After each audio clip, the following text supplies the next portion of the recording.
two Panda dial Daytonas before us. One is real, one is fake. Can you tell the difference?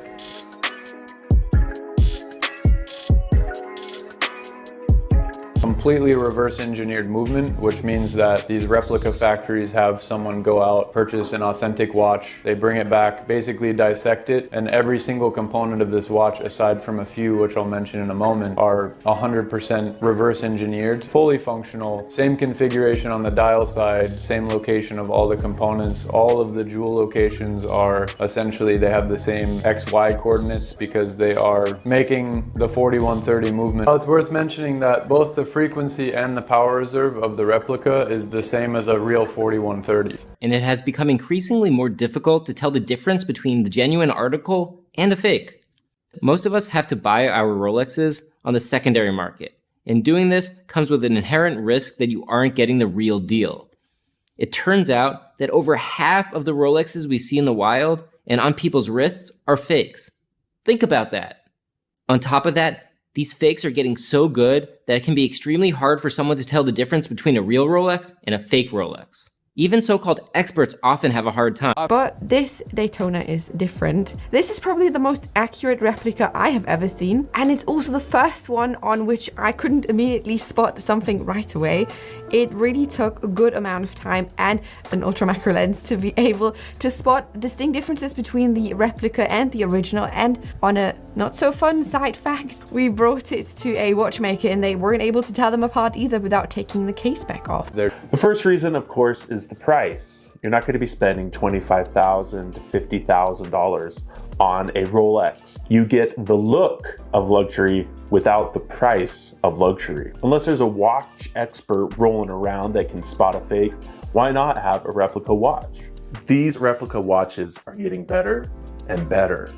In fact, there's new grades of counterfeits, from low grade, medium grade, to even super high quality grade, where it's almost indistinguishable from the actual real deal.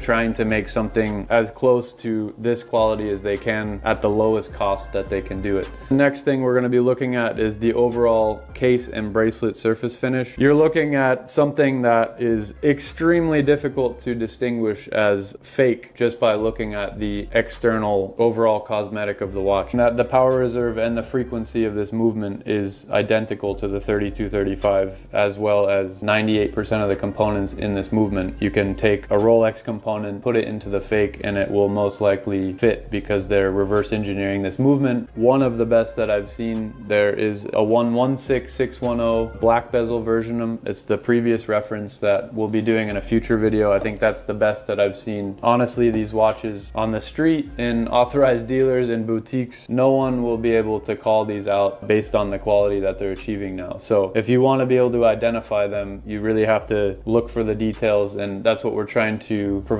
you. I've been dealing in watches for over 18 years now. I've probably handled thousands or hundreds of thousands of Rolex watches during my time, and the level that it's gone to, if this watch is purely on someone's wrist and I had to look at it from a distance, there's no way to tell whether it's a fake or an authentic watch. That is how good these are at the moment. So I'll go into depth. We're going to put a side by side throughout the video. I'm not going to reveal which one is the fake one. Then you can look at the video.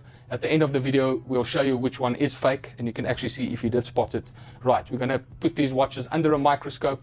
I'm going to open them and look at the movements. We're going to look at the printing on the dial, the color of the bezel, the pull, the clasp, the printing, the stamping. I'm going to go through everything to show you guys, because this is something, if you do not have an authentic watch to compare it with, 99% of you guys would be fooled. I mean, if this watch was offered to me 5 years ago, it would have probably fooled me because it is so good. That just shows you, you really have to know what you're selling and be really careful where you're buying your watches from. If you're not buying them from someone that is trusted or has a very vast knowledge of Rolex watches or any brand in that fact, you can really get burnt. And I've actually seen, this is the first time I've seen a Starbucks this good. There is some Rolex Submariners doing the rounds that I've seen in South Africa, a lot of Panerais, which is also high-end replicas. But those ones I can normally spot quickly. Even the fake Hulks that were going around, I can spot them. But these ones, it is a totally new level that they've gone to. And that's actually scary if you think, I wonder where we're going to be in 5 years' time. If they can do it at this level already, and we in 2023 now. How far they've come from 2020 to 2023, it's just leaps and bounds. And I'm not praising the replica watchmakers, it's just insane what I actually saw. And I'll go into a bit more depth and I'll show you guys what's wrong and what's right.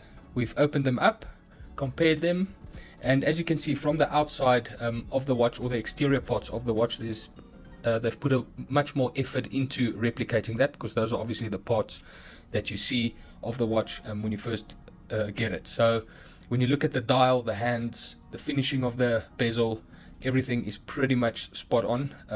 I'll show you some differences now that I can see, but just off the bat it is really difficult to just spot that it's a fake from the exteriors. Okay guys, as you can see, the one on the left is the authentic one, the one on the right is the fake one.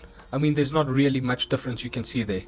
It is such slight differences. I mean, if you look at the lettering, you can see really slight differences, but it is not something that you can just point out and say, yes, the R looks different, or the L or the O's look different. I mean, all these photos are taken under a microscope with very high magnifications. So just by looking at with your naked eyes, you're not going to be able to see the differences. Just to show you the Rolex crown, the writing, authentic one on the left, fake one on the right. Let's move on to the next photo. Looking at the pearl, I mean, this looks pretty much identical to me. You know, in some of these photos, the fake watch actually looks better than the authentic watch. But here, the first tell that I can see here is when you look at the bezel. If you go up a little bit, you'll see the machining on the authentic one is much more crispy, and the edges are way sharper than on the replica on the right. But it's, again, high magnification, and to the naked eye looks pretty much the same. Let's look at the 50 on the bezel. The one on the left is the authentic, the one on the right is the fake. I just think I didn't zoom in properly on the right, that's why that 50 looks a bit faded, but as you can see, it's pretty much identical.